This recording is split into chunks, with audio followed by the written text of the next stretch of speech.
بادشاہ ہارون نے مچھلی فروش سے کہا، یہ بتاؤ کہ یہ مچھلی نر ہے یا مادہ؟ مچھلی فروش سوچ میں پڑ گیا اور عرض کرنے لگا، علیجا، یہ تو دیکھنا پڑے گا۔ پاس ہی حضرت بہلول بیٹھے ہوئے تھے۔ انہوں نے فوراً فرمایا، بسم اللہ الرحمن الرحیم۔ بہلول کا نام تو آپ نے ضرور سنا ہوگا، انہیں بہلول دانا بھی کہا جاتا ہے۔ آپ پانچویں عباسی خلیفہ ہارون الرشید کے دور میں ایک فلسفی، ولی کامل اور درویش کے طور پر مشہور تھے۔ آپ کا کوئی مستقل گھر یا ٹھکانہ نہ تھا، ننگے پاؤں شہر میں پھرتے رہتے اور جہاں تھک جاتے وہیں قیام کر لیتے۔ بعض لوگوں نے آپ کو مجذوب بھی لکھا ہے، کیونکہ آپ عاشق الہی میں اس قدر مہو رہتے کہ ارد گرد کے ماحول سے بے خبر نظر آتے، بہت کم لوگوں کی طرف توجہ فرماتے، لیکن جب کبھی عوام ناس سے خطاب کرتے تو حکمت و دیانی کی نہایت عجیب و غریب اور گہری باتیں ارشاد فرماتے۔ کوفہ میں پیدا ہونے والا بہلول کا اصل نام وہیب بن عمرو تھا اور آپ کا تعلق عرب قبیلے بنو عامر سے تھا۔ آپ کے والد چھٹے امام حضرت جعفر صادق کے شاگرد تھے۔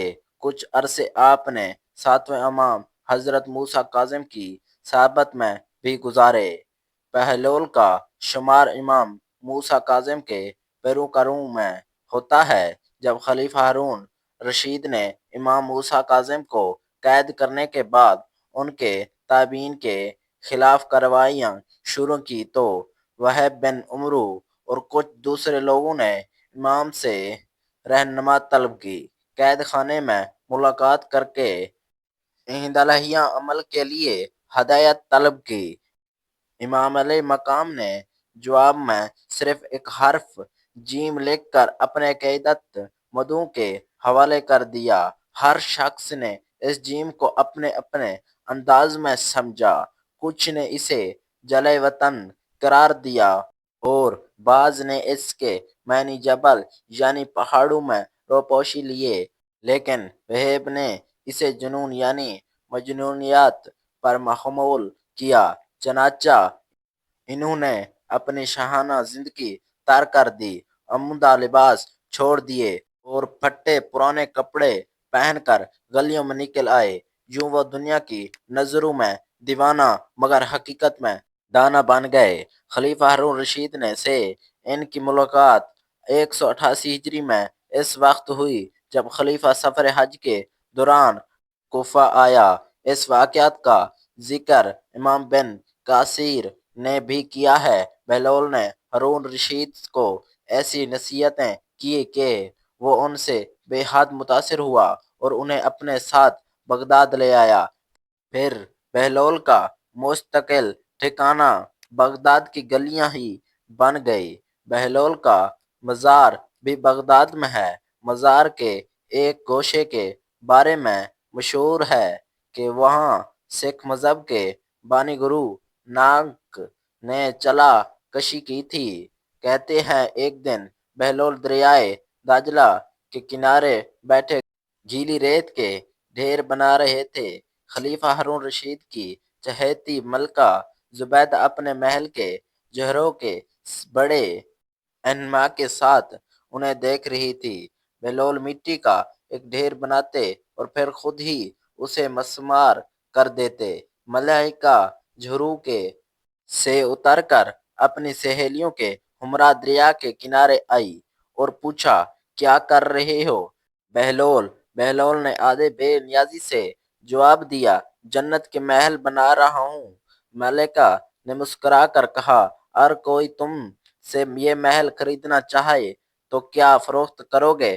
بہلول بولے، ہاں ہاں، کیوں نہیں، میں بناتا بھی ہوں اور فروخت بھی کرتا ہوں۔ ملکہ نے پوچھا، بتاؤ ایک محل کی قیمت کیا ہے؟ بہلول نے ریت کا ایک نیا ڈھیر بناتے ہوئے کہا، ایک محل کی قیمت صرف 2 رکعت نماز خلوص دل سے اور ایک میٹھی سچی خیریت ہے جو کسی محتاج کو بغیر دکھاوے کے دی جائے۔